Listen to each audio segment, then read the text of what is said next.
FBI agent Sarah Thompson rubbed her tired eyes as she stared at the wall of her small office. The clock showed 11:30 p.m., but she couldn't bring herself to leave. Pictures of families, court documents, and sticky notes covered the entire wall, connected by red strings that created a web of connections. She had been working on this case for 6 months, and something about Judge Marcus Reynolds bothered her deeply. Sarah took another sip of her cold coffee and walked closer to the wall. Her fingers traced the string connecting two photos, one of a smiling mother holding her daughter at a park, and another of the same little girl with a wealthy-looking couple outside the courthouse. The date stamp showed just 3 months between the photos. It didn't make sense. There has to be something I'm missing, Sarah whispered to herself.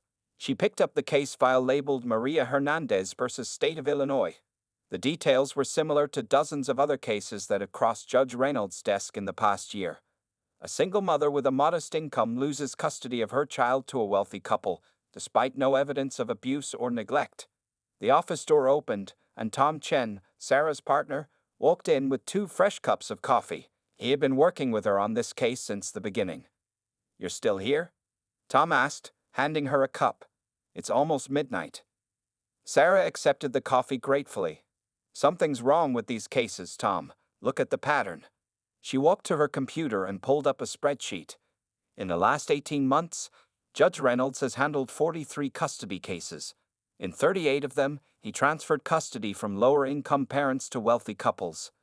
The adoption agency involved is always the same: Elite Family Connections.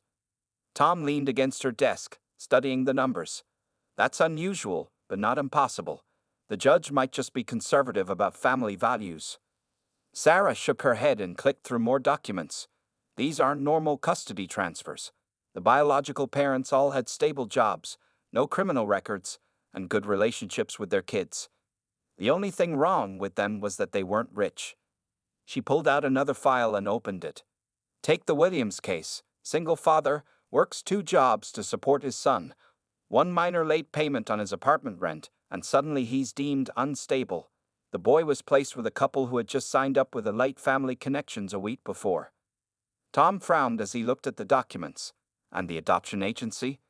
What do we know about them? Sarah clicked open another window on her computer. Elite Family Connections opened 3 years ago. They claimed to specialize in premium adoption services for high-net-worth clients. Their success rate is suspiciously high. Almost every client gets a child within 6 months. She stood up and walked back to her evidence wall. Normal adoption agencies have wait times of 1 to 3 years. Elite charges 10 times the usual fees, but promises quick results. And look at this. Sarah pointed to a series of bank statements. Judge Reynolds bought a vacation house in Florida last year. The price tag? $1.2 million. His judicial salary is nowhere near enough to afford that. You think he's taking bribes? Tom asked quietly. I think it's bigger than that, Sarah replied. I think he's part of a network that's literally selling children to wealthy families. But proving it. She sighed in frustration. Every time I get close to connecting the dots, the evidence slips away. Tom studied the wall of evidence thoughtfully. What about the children? Have you tried interviewing any of them? Sarah shook her head. The new families won't allow it. They've all hired expensive lawyers who block any attempt at contact. And without solid evidence of wrongdoing, we can't force the issue. She picked up another file. A photo of a young girl named Isabella Hernandez fell out. The child's bright smile and innocent eyes made Sarah's heart ache. This little girl had been taken from her mother just 6 months ago, and the case had all the same red flags as the others. These kids aren't objects to be sold, Sarah said firmly. Somewhere, there's a piece of evidence that will break this case wide open.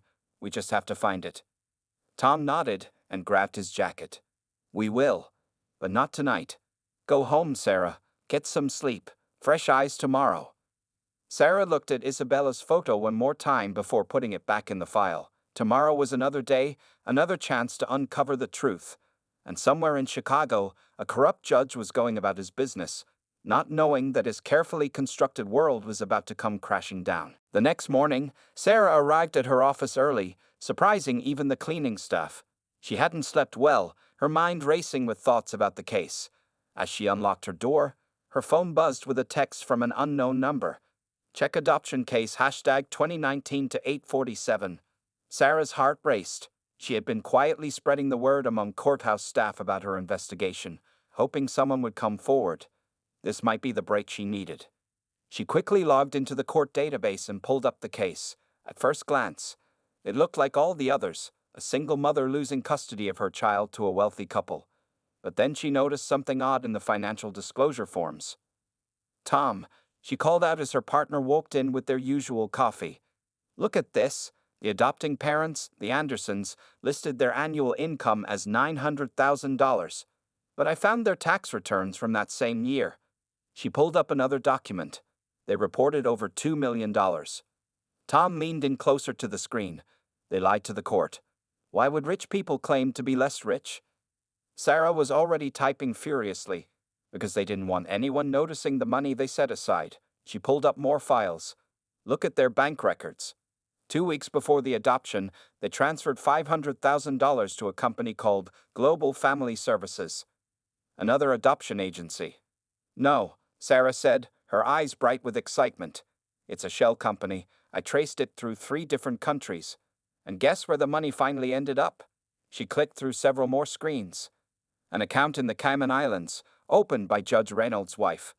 Tom whistled softly. That's the connection we've been looking for. Sarah nodded and started creating a new spreadsheet. I'm checking every adoption case Reynolds handled.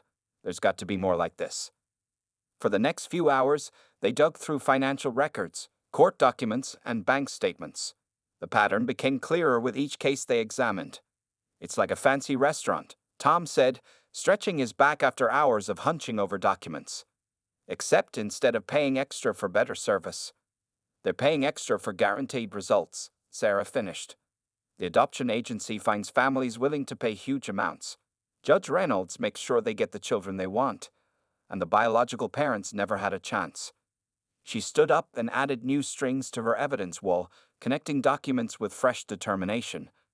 The agency targets specific kinds of families, single parents, immigrants, anyone who might have trouble fighting back in court. But how do they choose which kids? Tom asked. Sarah pointed to several photos. Look at the children in these cases. They'd all fit a pattern too. Healthy, attractive, mostly between ages 4 and 10, the kind of kids wealthy families prefer to adopt. She was interrupted by another text from the unknown number.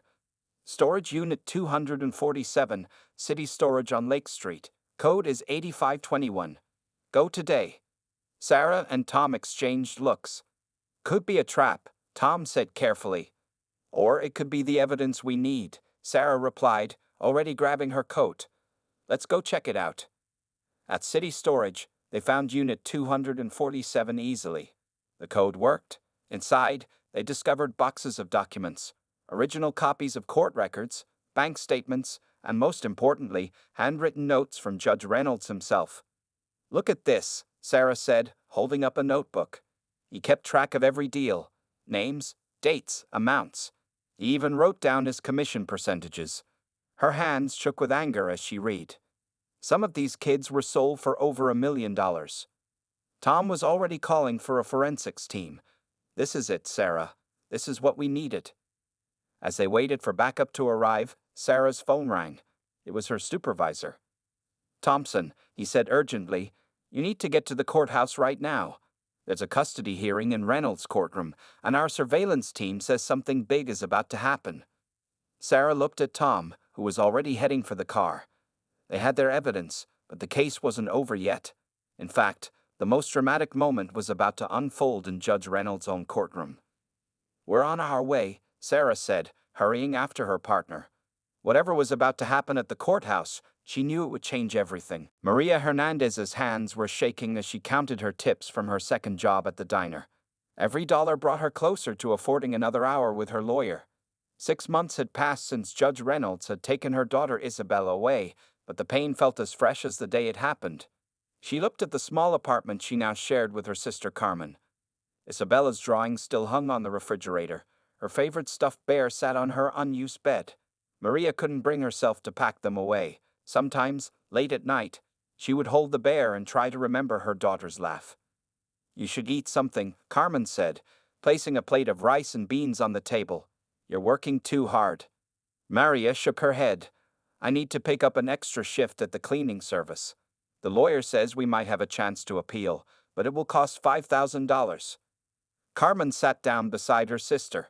That judge had no right to take Isabella. You're a good mother. Everyone knows it. Good mothers don't lose their children, Maria whispered, touching one of Isabella's drawings. The picture showed their old family, Maria, Isabella, and their cat Luna, standing in front of their old house, before everything went wrong. The trouble had started when Maria lost her job at the factory. She'd found new work quickly, cleaning houses during the day, waiting tables at night, and doing data entry work from home. The hours were long, but she made enough to keep Isabella fed and clothed.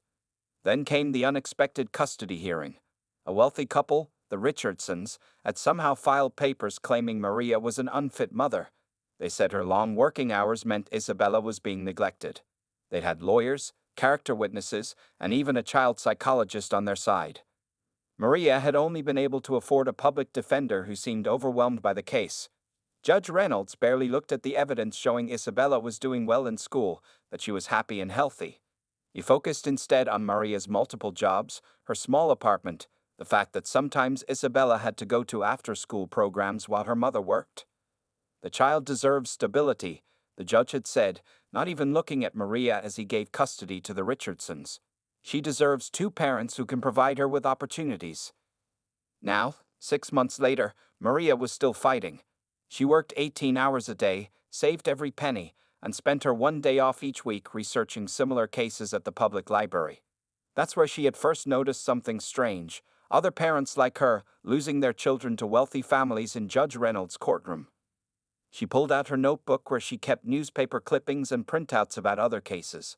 The pattern was clear, even if nobody else seemed to care. Single parents, immigrant families, working-class people, all losing their children to rich couples who worked with the same adoption agency. Maria's phone buzzed. It was a text from an unknown number. Be at the courthouse tomorrow.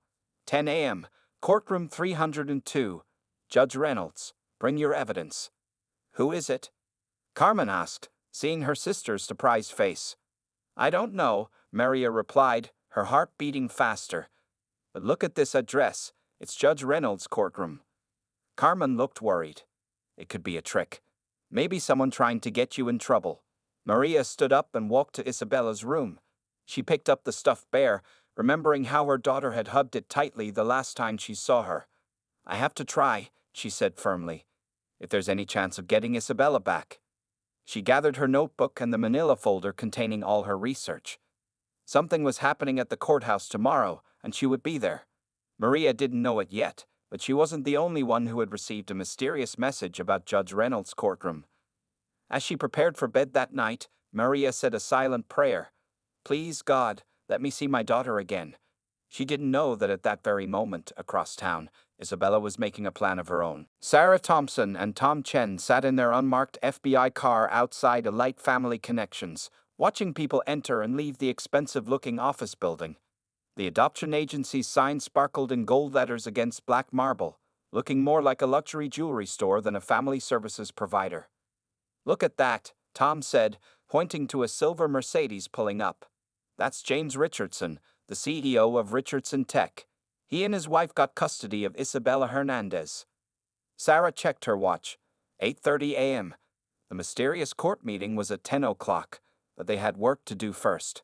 The informant's documents from the storage unit confirmed everything. Now we just need to prove where the money goes. They watched as Richardson walked into the building carrying a briefcase. Sarah picked up her binoculars. 3rd floor, corner office.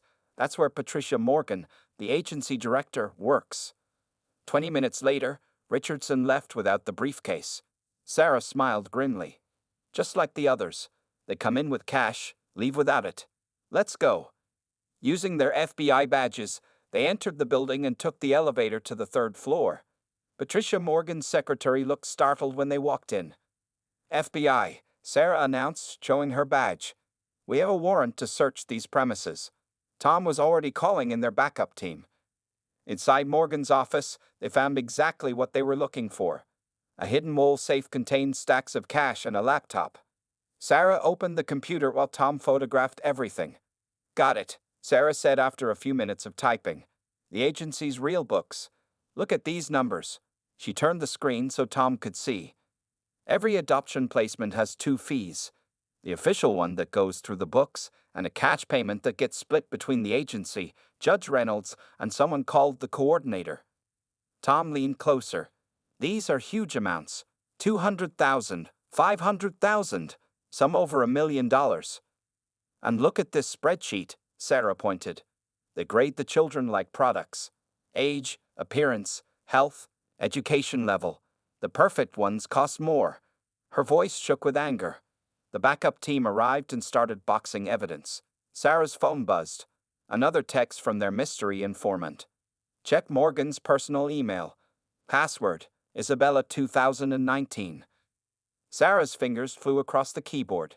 These emails. Tom, look at this. Morgan and Reynolds have been running this scheme in 3 other states. They call it the Premium Placement Program. She opened another email thread. They're planning to expand. They've been recruiting other judges, promising them a share of the profits. She paused, reading further. And the Richardsons. They're planning to take Isabella out of the country next week. Permanent move to Europe. Tom checked his watch. 9:30. We need to get to the courthouse. As they drove, Sarah made calls, setting everything in motion. FBI teams were moving to arrest conspirators in other states, but something still bothered her. Who is the coordinator? She wondered aloud. They get the largest share of the money, but there's no name, no direct contact. Maybe we'll find out at the courthouse, Tom suggested, parking in the underground garage. They rushed up to courtroom 302. Through the window, they could see Judge Reynolds preparing for today's cases. He looked calm, unaware that his world was about to collapse. Sarah noticed Maria Hernandez sitting quietly in the back row, clutching a folder of documents. Several other parents who had lost their children were there too, each holding similar folders. Someone had gathered them all here. Tom, Sarah whispered suddenly. Look at the judge's clerk. She's accessing his computer while he's distracted. The clerk was Carol Peters, a 20-year veteran of the courthouse. As they watched, she quickly copied files onto a flash drive. She's the coordinator, Sarah realized. The perfect inside person. She schedules the cases, handles the paperwork, knows all the families. She helped set up the whole system. The courtroom doors opened. People started filing in for the day's hearings. Sarah and Tom took their positions, knowing that in just a few minutes, everything would change. Neither of them noticed the small figure hiding in the hallway, Isabella Hernandez, who had slipped away from her adoptive parents and was waiting for her moment to act. Isabella Hernandez sat in her new bedroom, surrounded by expensive toys she never played with. The room was bigger than her old apartment's living room, but it didn't feel like home. She pulled out her secret diary from under the mattress and began to write with her favorite purple pen. Dear Diary, today Mrs. Richardson bought me another dress. It's pretty, but I miss my old clothes. I miss Mama's hugs. I miss Luna, our cat. Most of all, I miss being happy. She stopped writing when she heard voices from downstairs. Mr. and Mrs. Richardson were talking in the kitchen again, thinking she was asleep. Isabella quietly crept to the top of the stairs to listen, just like she had been doing for months. The papers are all signed, Mr. Richardson was saying. The London office is ready for us. Once we're out of the country, that nosy FBI agent won't be able to touch us. What about the girl? Mrs. Richardson asked. Are you sure we can't just return her? Find another one? Isabella's heart beat faster. She had heard them talk like this before, like she was a fancy dress they could take back to the store. We paid too much for her, Mr. Richardson replied angrily. $500,000, plus what we had to give that clerk to fast-track everything. No, she's coming with us. It's all part of the image. Successful businessman, perfect wife, beautiful daughter. Isabella hurried back to her room and added to her diary. They're going to take me away to London, far from Mama. I have to do something. She pulled out her secret box from under the bed. Inside was everything important. Photos of her real family, her mother's letter that Mrs. Richardson had tried to throw away, and newspaper clippings about Judge Reynolds. Isabella might be only 8 years old, but she was smart. She had been collecting evidence, just like her mother had taught her. The next morning, While Mrs. Richardson was busy with her yoga instructor, Isabella snuck into the home office. She knew the computer password. She had watched Mrs. Richardson type it many times. Quickly, she found the emails about their plans and used her phone, a guilt gift from the Richardsons, to take pictures. Then she saw something that made her gasp. There was an email about other kids like her, sold to rich families by Judge Reynolds and someone called the coordinator. Isabella remembered the judge. He hadn't even looked at her when he took her away from her mama. She heard footsteps coming and quickly closed everything, slipping back to her room. That night, she made her decision. Tomorrow was another court day. She had overheard Mrs. Richardson talking about going to see Judge Reynolds about their travel papers. Isabella took her diary and the phone with the email pictures and put them in her school backpack. She added her mother's letter and the newspaper clippings. Then she wrote one last diary entry. Dear Diary, tomorrow I'm going to be brave. I'm going to tell everyone the truth. I'm going to find Mama. She looked at her favorite photo of her mother and her, taken at the park near their old home. They were both laughing, eating ice cream. Isabella touched her mother's face in the picture and whispered, I'm coming home, Mama. The next morning, Isabella got ready for school as usual. Mrs. Richardson was busy arguing on the phone about their flight arrangements. Mr. Richardson had already left for work. The driver, Mike, was waiting to take her to school. But Isabella had a different plan. She knew that every Thursday, Judge Reynolds had court meetings in the morning. She also knew that her school was only 3 blocks from the courthouse. Mike always waited in the car when he dropped her off. As she walked toward the school entrance, Isabella's heart was pounding. She looked back once to make sure Mike wasn't watching, then turned and ran as fast as she could toward the courthouse.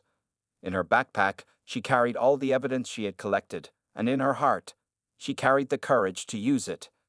I'm going to fix everything, she thought as she ran. I'm going to make them stop hurting families. Judge Marcus Reynolds straightened his tie and prepared to enter courtroom 302. It was supposed to be a routine morning, just a few custody cases to process. He didn't notice the unusual number of people filling the benches, or the FBI agent's position near the doors. His clerk, Carol Peters, was acting strangely, her hands shaking as she arranged papers on his desk. Everything's ready, Your Honor, she said, her voice unusually high. She glanced nervously at her computer screen, where a flash drive was still copying files. The first case began, another single mother fighting to keep her child. Reynolds barely listened to her plea, already thinking about the wealthy couple waiting to adopt her son. His gavel felt heavy in his hand as he prepared to make his usual ruling. Outside in the hallway, Isabella Hernandez caught her breath after running 3 blocks. Her school backpack felt heavy with evidence. Through the courtroom window, she could see her mother sitting in the back row, looking sad but determined. The Richardsons were there too, talking to their lawyer near the front. FBI agent Sarah Thompson watched everything from her position near the jury box. She noticed Carol Peters slip the flash drive into her pocket. Tom Chen was stationed by the main door, ready to move. They just needed the right moment. Judge Reynolds began to speak. In the matter of custody for... Suddenly, the courtroom doors burst open. Isabella ran straight down the center aisle, her small feet making loud sounds on the marble floor. Everyone turned to stare. Young lady, Reynolds banged his gavel. This is a court of law. Isabella stopped in the middle of the courtroom. Her voice was clear and strong as she shouted the 3 words that would change everything. ECLOZUS. The courtroom erupted in chaos. Mrs. Richardson jumped up, reaching for Isabella, but Sarah Thompson was faster. She moved between them, showing her FBI badge. Isabella, Maria Hernandez cried from the back, running forward. Mama. Isabella ran to her mother's arms. Judge Reynolds tried to restore order, banging his gavel repeatedly. This is outrageous. Clear the court. FBI. Sarah's voice cut through the noise. Judge Marcus Reynolds, you're under arrest. Carol Peters tried to slip away in the confusion, but Tom Chen blocked her path. Going somewhere with that flash drive, Ms. Peters? Or should we call you the coordinator? Reynolds' face turned white as he watched his clerk being handcuffed. Carol, what did you do? What you forced me to do, she answered. Someone had to stop this. Isabella pulled away from her mother's hug and opened her backpack. She handed her diary and phone to Agent Thompson. I took pictures of their emails, she said bravely. They paid money for me, and they were going to take me to London forever. The Richardsons tried to push their way out, but FBI agents were already blocking all exits. Mr. Richardson's face was red with anger. You can't prove anything. We have rights. Sarah held up Isabella's phone. Actually, we can prove everything. Your emails, bank transfers, all the payoffs, it's all here, plus evidence from 38 other cases just like Isabella's. More FBI agents entered, leading in Patricia Morgan from Elite Family Connections in handcuffs. Other agents were already spreading out across the city, arresting more conspirators. Maria held Isabella tightly, tears running down her face. My brave, smart girl. You did it. You really did it. Judge Reynolds slumped in his chair as agents approached with handcuffs. His perfect world had crumbled in just 3 words from a little girl's mouth. The courtroom was now filled with crying parents reuniting with children they had lost. News reporters were already gathering outside, alerted by the FBI's actions. The story would soon be everywhere. How a corrupt judge stole children to wealthy families, and how one brave 8-year-old girl brought the whole system down. Isabella looked up at her mother and smiled. Can we go home now? I miss Luna. Yes, mi amor, Maria whispered, kissing her daughter's forehead. We can go home, and this time, no one will ever take you away again. The FBI office buzzed with activity as Sarah Thompson pinned new photos to her evidence wall. The faces were different now, judges, lawyers, and agency workers from 3 different states, all connected to Judge Reynolds' scheme. In just 24 hours since the courtroom arrest, the case had grown bigger than anyone expected. Another judge just confessed in Boston, Tom Chen announced, hanging up his phone. Says Reynolds recruited him last year. Promised him $1 million for every 10 kids he processed through their system.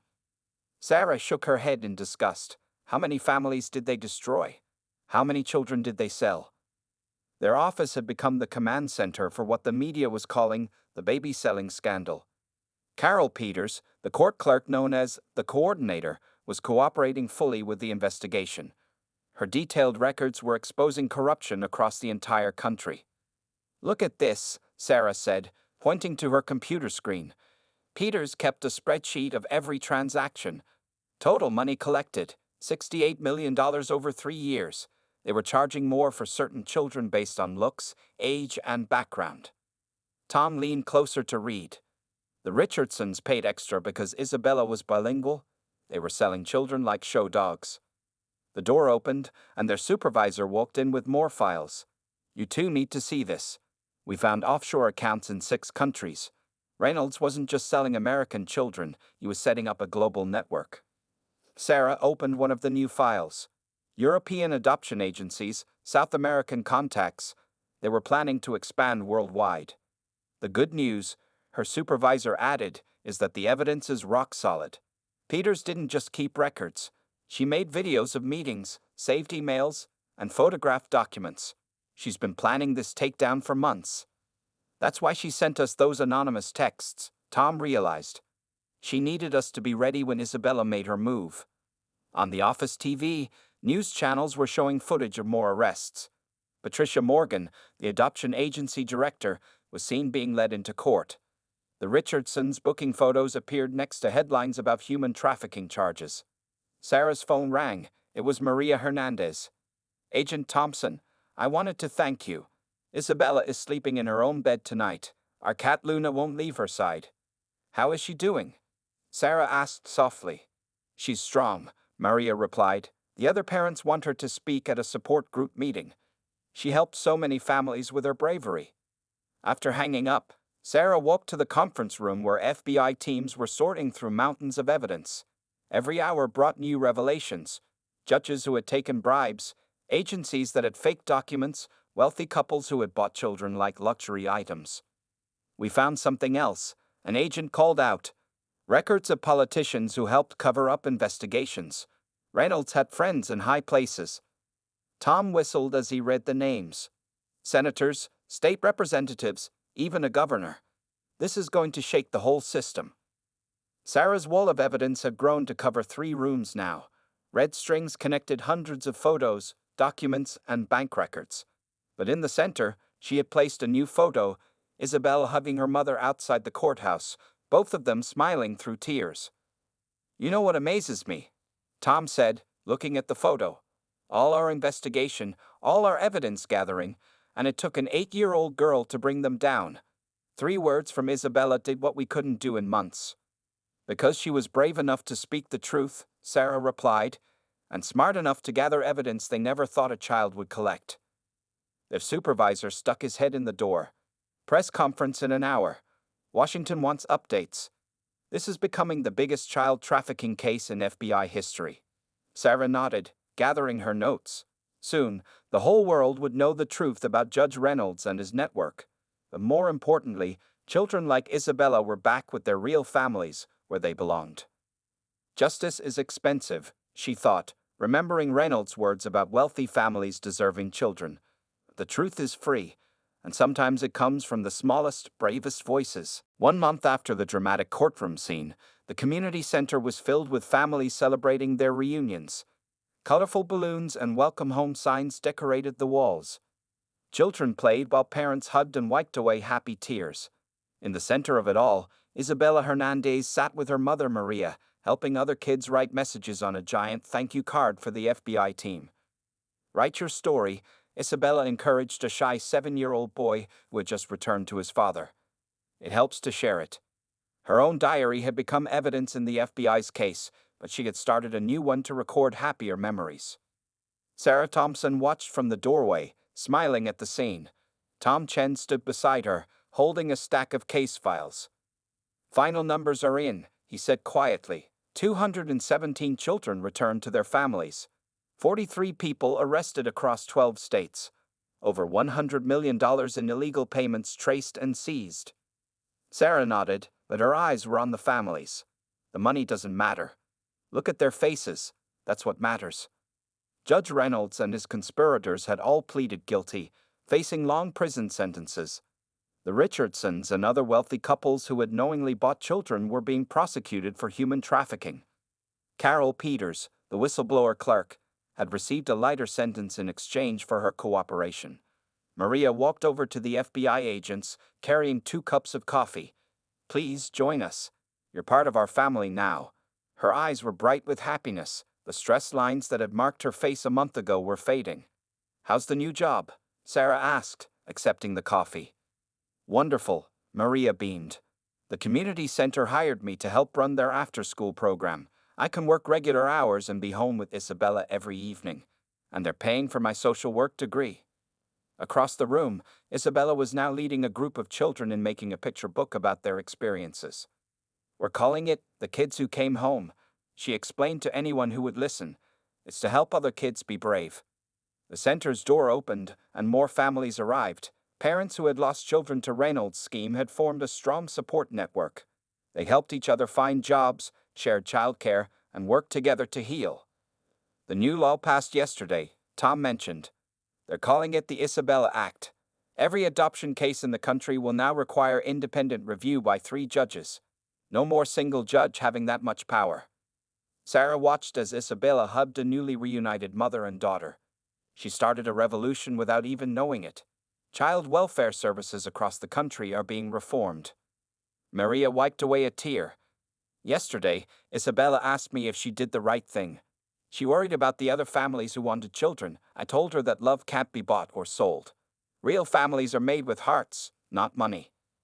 The afternoon continued with more celebrations. Children played games, parents shared stories, and healing continued. The community center had become a symbol of hope, a place where broken families became whole again. Later, as the party wound down, Isabella stood up to make a speech. Her voice was clear and confident, so different from the scared little girl who had run into the courtroom a month ago. "When bad people tried to sell us," she said, "they forgot something important. They forgot that kids can be heroes too. They forgot that moms and dads who love their children never stop fighting. They forgot that the truth is stronger than money." The room erupted in applause. Sarah felt tears in her eyes as she watched Isabella run back to hug her mother. On the wall behind them, a banner read, "Love can't be bought." As families began to leave, carrying leftover cake and new hope, Sarah thought about how one child's courage had changed everything. The system that had failed these families was being rebuilt, stronger and fairer. Ready to go? Ton asked, gathering their files. Sarah looked one last time at Isabella and Maria, now dancing together to a happy song. Yeah, she smiled. Our work here is done, but theirs is just beginning. The end.